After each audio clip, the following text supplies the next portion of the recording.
I appreciate that you're all here. I'm Tristan. I am a PhD candidate here at the Department of Religion Studies. I am currently in my third year, and Charlotte has been gracious enough to invite me to entertain you guys. So this is me. I am the Friendly Satanist. That is my brand. I'm active on all social media platforms, mostly trying to loosen the grip on people's prejudices on Satanism, as well as minority religious rights in South Africa. So one can also consider Satanism as an embodiment of spirituality that stems from later schisms of transgressive practices in Buddhism in utilizing one's consciousness towards self-actualization, but it is independent of a god or gods. The future of post-theistic spirituality lies within you. Spirituality needn't be theocentric or centered around a god, but anthropocentric, meaning centered around you as a human being. Hoe bly jy glo in God terwyl die taal waaroor ons beskik en wat dikwels nog deur die kerk gebesig word oor God eintlik 'n theïstiese godskonsep na vore bring. Vir my is 'n woord, 'n konsep soos die panentheïsme iets wat help om taal te vind. Woord beteken letterlik alles is in God en God is in alles. Tegnies is ek seker 'n ateïs, maar ek hou nie van die woord ateïs nie, omdat ek nie my wil laat beskryf deur 'n woord wat ek nie is. Ja, jy weet nou dat in die boek kies ek vir die begrip post-theïsties. Omdat ek dink dit 'n beter manier is om te verwoord vir waar ek nou is. Goeiedag my Afrikaanse Christen vriende en welkom terug hier by Sola Platform. Jy is so welkom om aan te sluit, te stuur vir vriende en familie, vir predikante, vir pastore, ouderlinge, diakens in verskillende kerke wat jy weet wat goeie Bybelse toerusting uit hierdie bediening kan kry. Vriende, dit gons die afgelope weke by kerke en universiteite in Suid-Afrika. Daar word berig dat daar 'n satanis is wat by die Universiteit van Pretoria se departement teologie en religie 'n doktorsgraad gekry het. Hy is gevra om 'n voorlegging te maak vir sommige studente wat daar was en nou is dit groot pandemonium in kerke wat nou vure doodslaan en daar is 'n klomp kerkbode berigte en rapport en ander media wat die hele tyd hieroor gaan. Selfs van die doppers is deel van die gesprek wat sê dit is wat gaan gebeur as die kerk nie meer kan toesig hou oor aanstellings en teologie by fakulteite nie. So dis 'n hele klomp dinge wat nou ontsteltenis veroorsaak. En ek het 'n bietjie gewag dat die stof so 'n bietjie gaan lê weer om net al die verskillende briewe en kolomme te lees. En my verstaan is dat daar eintlik twee belangrike sake is wat eintlik glad nie figureer in die debatte nie. En voordat ek nou vir julle gaan sê die hele bespreking wat ek vandag gaan doen, wil ek net eers die twee sake vir jou noem. En dit is nommer 1, dat onderliggend praat ons van 'n nuwe godsdiens, 'n nuwe teologie wat ingekom het, nie gister nie, al van 2012, 2013, daai tyd al. En dit is die nuwe post-theïsme. Dis 'n nuwe verstaan van God wat al hierdie dinge nou moontlik maak. So dis eintlik die onderliggende nuwe paradigma wat ek dink ons ernstig moet neem en dit is waarop ek bietjie vandag later op gaan fokus. Die tweede ding is dat hierdie moes te wagte gewees het. Want van die jaar 2000 af is daar teologiese fakulteite wat 'n nuwe ekumeniese fakulteit het waar daar verskillende godsdienste moet inkom. Kyk, Potchefstroom het die Christelik laat gaan. By Tikkies was dit nog destyds onder professor Kasvos, het hulle die gebed weggevat. Uiteindelik oor tyd het hulle al die Christelike elemente uitgehaal, totdat jy vandag, as jy na meeste van die teologiese fakulteite gaan by staatsuniversiteite, word die Christelike fondasies uitgehaal. So dis die twee groot dinge wat ons eintlik vir mekaar moet sê is waaroor hierdie hele gesprek gaan. Nou goed, wat ek dan nou wil doen is ek wil so bietjie sistematies deur die gebeure gaan, veral vir ek van ons internasionale vriende, ook mense wat oorsee is, Afrikaners wat wil weet wat aangaan. So wat ek gaan doen is, ek gaan so bietjie inzoom, nommer 1 op die kontroversie, wat het gebeur. Nou, tweedens gaan ons kyk na 'n klompie briewe in hierdie hele malkolk van gebeure. Dit gaan 'n hele paar jaar terug ook. Dit het nie sommer net gister begin nie. Derdens wil ek dan inzoom op hierdie post-theïsme om aan te toon. Dit gaan eintlik terug na 'n paar teoloë wat eintlik die saad daarvoor gesaai het alreeds in die verlede. En dan vierde, hierdie friendly Satanist, sy naam is Tristan Kapp, hy verwys in een van sy plasings die afgelope paar jaar na T.U. Soga, en julle sal weet, ons het 'n boek geskryf vir T.U. Soga, dan gaan ek so bietjie uit T.U. Soga se boek vir ons lees, miskien kry ons daar bietjie goud en diamante, wat 'n verrassing kan wees vir mense wat werklik worstel met hierdie dinge, en dan heel laaste gaan ons bietjie kuier by Paulus, om te hoor, wat se raad sal hy vir ons gee in hierdie hele polemiek. Hoe moet teologiese opleiding lyk? Hoe moet ons getuig in hierdie wêreld? So daar het ek nou 'n klompie dinge vir julle gou genoem wat ek graag bietjie met ons wil bespreek. Nou goed, voordat ek inspring wil ek net 'n tegniese kwalifikasie sê. Ons wil altyd 100% seker maak dat wat ons sê is gebaseer op feite. As ons ooit 'n tegniese fout maak, asseblief laat weet vir ons. Ons stel dit graag reg. Ons het niks om weg te steek nie. Ons wil eerbaar en eerlik met integriteit al die programme wat ons maak. So asseblief, as jy 'n tegniese fout optel, laat weet, ons kan 'n kwalifikasie maak. Dit is ons begeerte om altyd eerlik en opreg te wees in ons programme. Nou goed, kom ons begin by nommer 1, die hele kontroversie. Die hele ding het in die media gebars met Ernst Roets, wat op sy sosiale media platform gesê het dat daar 'n satanis van die teologiese fakulteit is wat hom nou aanvat oor rasisme. Nou goed, ons wil nie op daai hele debat ingaan nie. Die tegniese fout natuurlik is dat daar gesê is van die teologiese fakulteit. Maar hy moes dit gekwalifiseer het eintlik om te gesê het departement teologie en religie, en die indruk was gewek dat hy's nou 'n dosent wat nou klas gee vir al die studente, en dit was natuurlik nie waar nie. Wat interessant is in al die verskillende gesprekke nou is as mens die video gaan kyk wat hy aangebied het, dan sê hy dankie daar vir Charlotte wat hom genooi het. Appreciate that you all are here.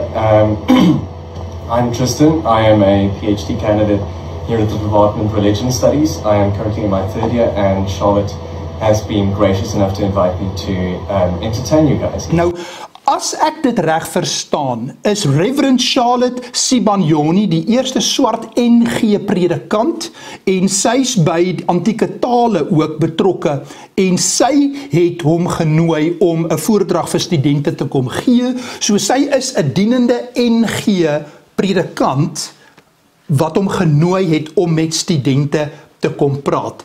Laat weet my as jy enige ander inligting daaroor het. Ek het die video geluister en hy sê spesifiek dankie vir Charlotte wat hom genooi het. Dis die eerste ding. Die tweede ding wat baie belangrik is, dink ek, om te onthou is dat die departement is nou 'n ekumeniese fakulteit, maar nie net Christelike godsdienste nie. Daar's ander godsdienste ook betrokke.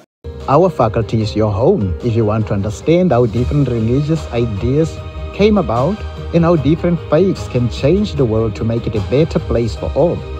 We ask exciting questions, unravel new ones through research, and debate the merits of many ideas in an engaging and welcoming space. By joining the Faculty of Theology and Religion at UP, you can become more than you ever imagined, an agent of transformation, and a graduate who embodies respect and service, charity and goodwill toward all. En in 'n sekere sin laat dit mense dus wonder, hoekom is daar so 'n groot bohaai gemaak? Want as jy gaan kyk na die departement van onderwys se kriteria vir tersiêre opleiding word daar spesifiek gepraat van gelykheid, menswaardigheid, verteenwoordigend, gelyke toegang te verseker, verdraagsaamheid teenoor idees en waardering vir verskeidenheid moet bevorder word. Hierdie word van bo af gepolisieer deur die departement van onderwys, anders verloor jy jou akkreditasie. So hierdie is die bloudruk wat jy moet volg. So die intergeloofsaanbidding, 'n dialoog, dinge wat nou die heeltyd oor gepraat word, daar selfs ons nou kerke, die NG Kerk se algemene sinode wat intergeloofsaanbidding promoveer. So in 'n sekere sin wonder mense, hoekom is daar so 'n groot bohaai daaroor as 'n satanis by een van hierdie fakulteite 'n doktorsgraad gekry het. So julle verstaan, dit is natuurlik nou skokkend vir sekere mense, maar as jy ook kyk wat die webtuiste sê van die fakulteit, dan praat hulle baie spesifiek ook daar. We will create a space for differing epistemologies, interreligious dialogue, en dan bietjie laer af, faith communities, religious, historical text. Daar's nie een verwysing na Jesus Christus of die Bybel nie. Dis die konteks waarbinne hierdie goeters geplaas moet word. Nou goed, dan sy voordrag se titel, wat hy toe nou gegee het, was Post-Theism, Satanism as Atheistic Spirituality. Nou goed, ons gaan nou sal ons bietjie kyk, nadat ons nou deur al die briewe gegaan het, net hierdie besondere interessante ding van die post-theisme, wat jy by Bende Tooi, Julian Miller, by Andries van Aarde, Dani Veldsmann, verskillende variasies van die post-theisme ook kry. So ons gaan nou net daarna kyk, en net om hier te wys dat sy promotors en sy mentors wat beskikbaar was, wat julle kan kyk, is Professor Ernst van Eck. Hy was lecturer en 'n mentor, hoof, Head of Department New Testament Sciences. Prof. Dani Veldsmann was sy former supervisor vir sy B.Div. Dr. Tanya van Wyk, sy is nou aangestel, dink ek, as die nuwe departementshoof in Systematic Theology. Sy was sy former supervisor vir die M.Div. En dan Professor Jaco Beyers, hy is 'n hervormde predikant ook. Hy was sy promotor vir sy doktorale skripsie wat hy nou klaar gemaak het. Nou goed, dis voldoende wat betref die kontroversie. Nou, kom ons gaan vervolgens na briewe toe. Nou wat baie interessant is, hierdie hele polemiek het nie 'n paar weke terug begin nie. Wat besonder interessant is dat Tristan was 'n teologiese student wat voorgraads, nagraads sy teologiese opleiding kom doen het. En hy het reeds in die verlede briewe geskrywe aan kerkbode. En wat ek wil doen is, ek wil daar begin, 2019, wil ek vir jou 'n greep gee, en dan was daar reaksies in 2019 op wat hy geskryf het. En dan sien ons hierdie merkwaardige ontwikkeling, dat hy toe na die briewe wat geskryf is, in reaksie op sy brief, toe weer geskryf het, en toe lyk dit vir my oor tyd het hy in die boeddhisme begin ingaan, en daar's 'n interessante brief wat hy toe weer skryf, en die volgende wat ons nou sien, in van hierdie gepubliseerde werke was, dat hy nou oor die satanisme uiteindelik sy doktorsgraad gedoen het. Nou goed, hy sê in 12 November 2019 in Kerkbode, student sê ek is moedeloos. En hier op 'n stadium sê hy dat hy is nou 'n finale jaar teologiese student aan die Universiteit van Pretoria. En dan sê hy bietjie later af dat hy erken dat hy stem nie saam met 'n fundamentalistiese lees van die Bybel nie. Hy glo nie dat die Bybel die letterlike woord van God is nie, maar hy sê dat die Bybel is eerder die denke, die gevoelens, die idees, die stories en poësie uit 'n ander konteks wat anders gedink en redeneer het as ons. En nou sê hy ook hierso, en nou moet julle begin gedagte hou, hierdie is nou hier by die tyd toe die algemene sinode selfde geslagverhoudinge goedgekeur het in die NG Kerk. Nou sê hy hierso, meeste van die etiek is uitgedateer en kan nie op die moderne samelewing gedwing word nie. En nou praat hy oor gay vriende, lesbies en biseksuele vriende en so aan. En hy pleit eintlik maar net vir 'n kerk van liefde. en nie 'n God van oordeel nie. Dis basies die indruk wat jy kan kry as jy dit lees. Nou, wat interessant is, was daar toe 'n paar berigte wat hierop gereageer het. Onder andere het die kuratorium toe nou in Pretoria gesê, maar hy is nie 'n ingeskrewe teologiese student van die NG Kerk nie, hy is 'n lidmaat van die NG Kerk, wat hulle bietjie vure wou doodslaan. Maar wat baie interessant is, professor Sybrand Strauss, wat systematiese teoloog was in Bloemfontein, wat julle sal ook onthou, hy het vroeër jare mos ook kritiek uitgespreek oor Dr. Ben de Tooy se boek destyds. So hy besluit toe om te reageer op hierdie student se brief. Ek wil vir jou 'n stuk daaruit lees, want dit is baie belangrik wat prof Sybrand Strauss toe daarop sê. Hy sê 22 November 2019, Tristan Kapp, 'n finale jaar teologie student, skryf 'n belangrike brief aan kerkbode. Ek lig net een punt daarvan uit. Hy verwerp die fundamentalistiese siening dat die Bybel die letterlike woord van God is. Bybelse geskrifte is immers denke, gevoelens, idees, stories en poësie uit 'n antieke konteks ensovoorts. Die meeste van die Bybelse etiek is uitgedateer en kan nie op die moderne samelewing afgedwing word nie. Nou sê professor Sybrand Strauss, met hierdie uitspraak plaas Kapp ons direk in die kern van die huidige debat. Myns insiens is die eintlike saak waarom dit gaan nie selfde geslagverhoudings en so meer nie, maar die skrifbeskouing. Kapp gee 'n helder definisie van sy postmoderne of liberale skrifbeskouing. So, 'n nuwerwetse skrifbeskouing is nodig, want allerlei nuwe dogmatiese leerstellings en nuwe etiese riglyne moet mos nou uit die Bybel bewys kan word. Vir baie van ons is dit egter onmoontlik om die pad te bewandel. En so kom ons dan in twee kampe teenoor mekaar te staan. Die konflik sal ook nie opgelos word deur te beweer dat die verskillende groepe erns maak met die Bybel as die woord van God nie. Dit gaan hier nie net om verskillende akademiese of teologiese opinies nie. Die saak raak ons geloof, dit wat ons voor God en die mense bely as ons diepste oortuiging. Beteken dit nou dat die behoudenes almal fundamentaliste is? Prof Sybrand sê nee, gelukkig nie. Naas fundamentalisme en modernisme is daar nog 'n derde moontlikheid. 'n konfessioneel gereformeerde standpunt waarby die aanvaarding van die gesag van die skrif vooropgestel word, en dan haal hy aan uit Prof Willie Jonker. Die beproefde uitgangspunt is nie 'n ideologie nie. Dit is 'n diepe oortuiging, 'n geloofsbelydenis op grond van die getuienis van die Heilige Gees. Dit handhaaf die reformatoriese sola scriptura. Die waarheid is bo alles.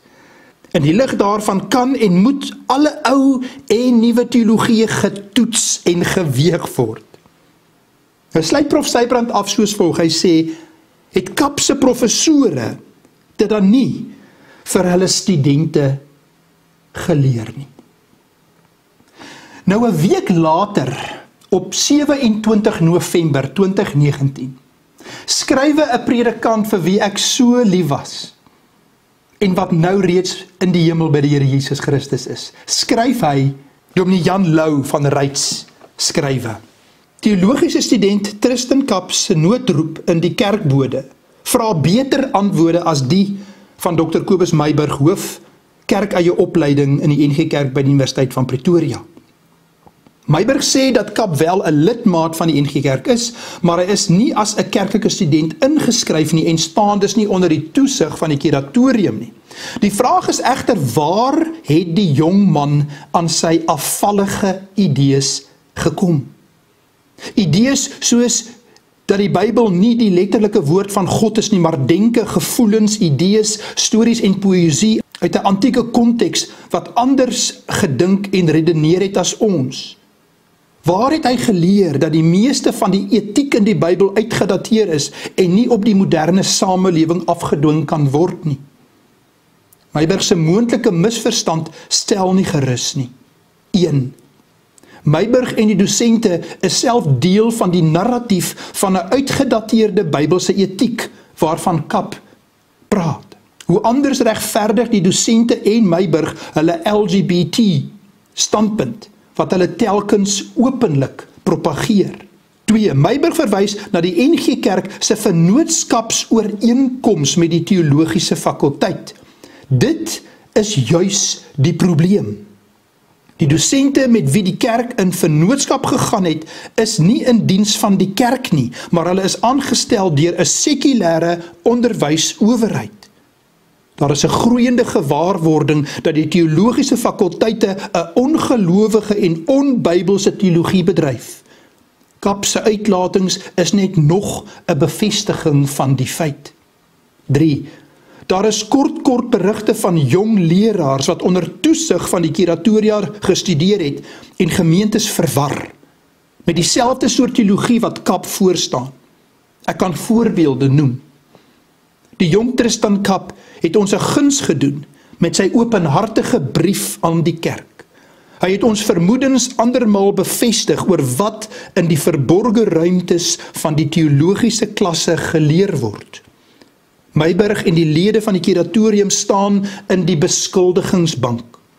Hulle sien toe hoe dat beroepsteoloë ons kerk se belowende jong mense tot struikeling bring. Mense wat dit doen en toelaat, sê die Here, behoort met 'n muilsteen om die nek na die see toe gelei te word. Matteus 18 vers 6. Nou vriende, wat nou besonder interessant is, 'n paar maande na hierdie briewewisselinge in kerkbode, toe het Tristan weer 'n brief vir kerkbode geskrywe. En hier dink ek is 'n baie belangrike wending, want hier gaan hy nou praat van wat worstel hy mee. Waarmee worstel hy? En ek wil hê jy moet baie mooi luister na wat hy hier vir ons gaan sê. Hier staan, pas God veilig in ons monde, 3 Maart 2020. Dit is Dinsdagoggend en ek word wakker nadat ek gisteraand 'n paar lesings van Alan Watts geluister het. Die een wat spesifiek in my kop sal vassteek is The Nature of God. Vriende, Tristan se probleem het God geword. Die God van die Bybel. En ek wil vir jou lees van Alan Watts, van wie hy hier praat. Alan Watts was a British and American writer. He passed away in 1973. He was a speaker and a self-styled philosophical entertainer known for interpreting and popularizing Buddhist, Taoist and Hindu philosophy for a Western audience. En uiteindelik het Watts selfmoord gepleeg en 'n beroemde skrywer gewees wat 'n klomp lesings ook aangebied het. En ek wil vir jou lees wat sê Tristan wat hom aangegryp het oor Alan Watts se praatjie oor the nature of God. Hy sê hier, die God van oertradisie word as 'n aaklige wit baard tiran wat straf en seën soos hy lus kry uitgebeeld. En hy vra dan, is dit werklik hoe God ervaar moet word? En dan sê hy, ek dink meeste kan met een sê, nee. So God word hier 'n karikatuur van gemaak. Dis nie die Bybelse God nie. Maar hier word 'n prentjie van God geskep, wat hulle dan afskiet en sê, ons soek nie so 'n God nie. En dan sê Tristan bietjie laer af, wil ons mense vertel van die tirannie van God as sogenaamde geregtigheid of van sy liefde vir mense. Tirannie strook nie so lekker met my ervaring nie, maar daar's een wat wel, die een waarmee al ons name veilig in sy mond is. En wat is dit? Liefde. Dan praat hy van God is tog verteenwoordigend van die groot onbekende liefde. Vriende, en dan skep hy 'n God van 'n misterieuse liefde, nie 'n God van oordeel wat 3-maal heilig is nie. Hier is 'n God wat inpas by mense se begeerte na 'n humanistiese liefde. Dit is hoe ek dit verstaan. En dit het hom toe gevat na die post-teïsme toe.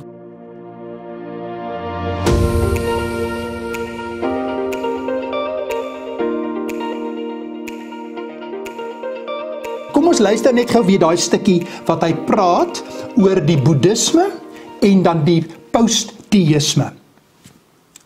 So, one can also consider Satanism as an embodiment of spirituality that stems from later schisms of transgressive practices in Buddhism in utilizing one's consciousness towards self-actualization, also known in some Eastern esoteric philosophies as the higher self, but it is independent of a god or gods.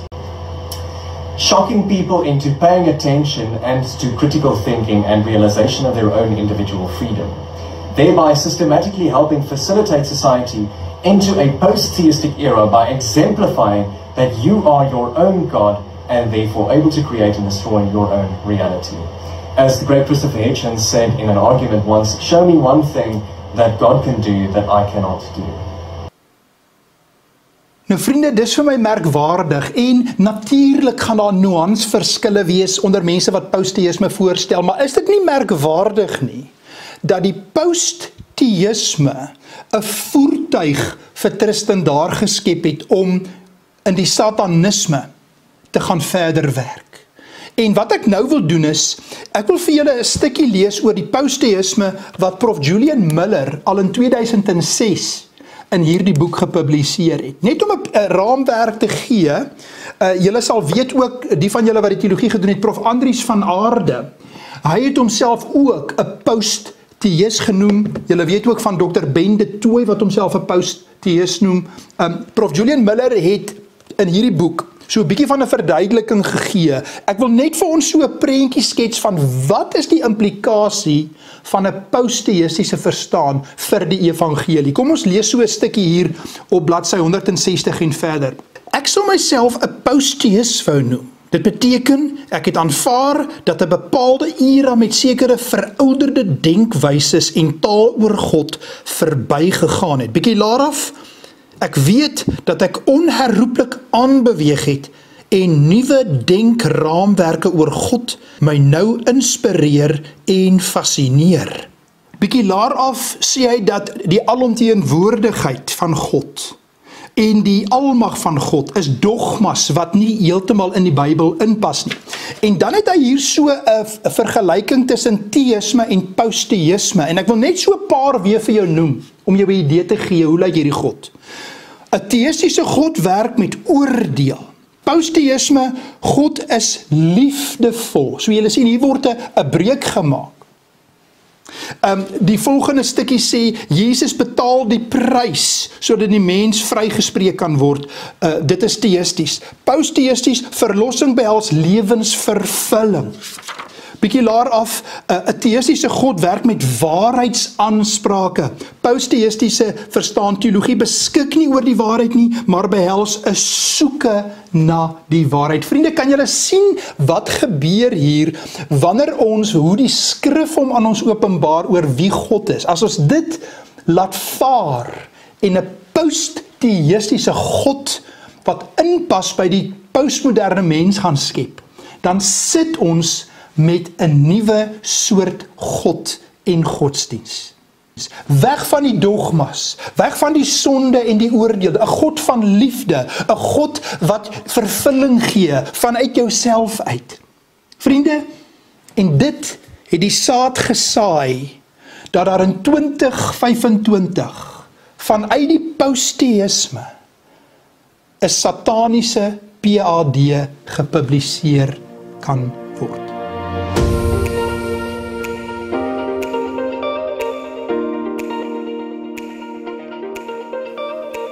Vervolgens kom ons dan by Dominee Theo Soga, en Tristan het op 11 September 2024 het hy 'n stukkie geskrywe oor Theo Soga, wat die eerste swart predikant was wat in Skotland gaan studeer het, teruggekom het, predikant geword het in 1856. Dan sê hy hier heel onder, Reverend Soga is also credited with writing some of the most influential hymns in South African literature during the 19th century. Nou, ek wil baie graag vir die wat belangstel van die oorspronklike werk van Dominee Theo Soga vir jou lees as jy worstel oor God. As jy vasgevang is met hierdie post-theïsme en jy het 'n opleiding gehad waar jou professore post-theïsme aan jou probeer verkoop, 'n nuwe soort godsbeeld, wil ek vir jou 'n stukkie gee van T.U. Soga wat in Skotland gaan sit het, wat Kant, wat Darwin, wat David Hume moes lees en bestudeer, en hoe die Here hom gered het, dat hy kan terugkom en opstaan vir die skrif, vir sola scriptura. Kom ek lees vir jou 'n stuk uit ons boekie wat ons geskryf het oor die lewe en werk van T.U. Soga. Ek gaan dit in Afrikaans vir jou lees. Kom ons lees.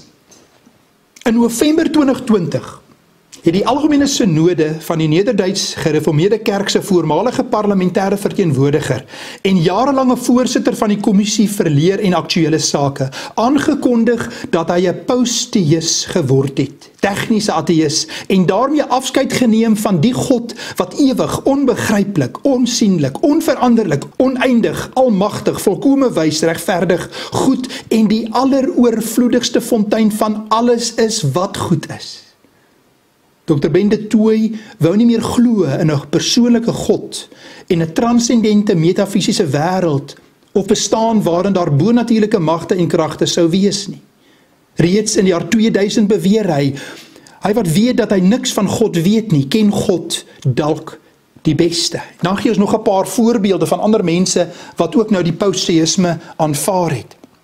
Op 7 Junie 1866 verklaar die voorste Xhosa gereformeerde teoloog van sy generasie, Europese teoloog wat volgens hom 'n afgod van die menslike rede en verstand begin maak het. In plaas van 'n seëning, voer hy aan, het Europese verligtingsdenke 'n teken van God se oordeel oor die mens geword. T.U. Soga het natuurlik nie uit naïewe onkunde of 'n tekort aan akademiese legitimiteit gepraat omdat hy 'n laer klas teologiese opleiding ontvang het en nie die binnewerkings van postverligtingsdenke verstaan het nie. Sy toespraak is gelewer nadat T.U. Soga 'n klassieke gereformeerde opleiding van internasionale gehalte aan die Lovedale College en daarna in Skotland ontvang het. Soga was inderdaad die voorste Xhosa intellektuele reus van die 19de eeu in Suider-Afrika en verdien om ernstig opgeneem te word. Hy het nie net as 15-jarige hoërskoolseun in Lovedale in 5 van sy 6 vakke eerste in sy klas gestaan nie, insluitende Grieks en Latyn, maar het ook eerstehands Europese teologiese opleiding ontvang in Glasgow en Edinburgh, waar hy blootstelling gekry het aan die nuutste teorieë en ontwikkelinge in die teologie en filosofie. Nog die aanloklike individualistiese Europese intellektualisme, nog die trekkrag van akademiese prestasie en die altyd veranderende nuwe mutasies van die rasionalisme kon Soga se diep gewortelde geloof in die drie-enige teïstiese God van die Bybel skud. Maar hoekom nie? Waarom wou hy nie die teïstiese God van die Ou en Nuwe Testament vaarwelroep nie?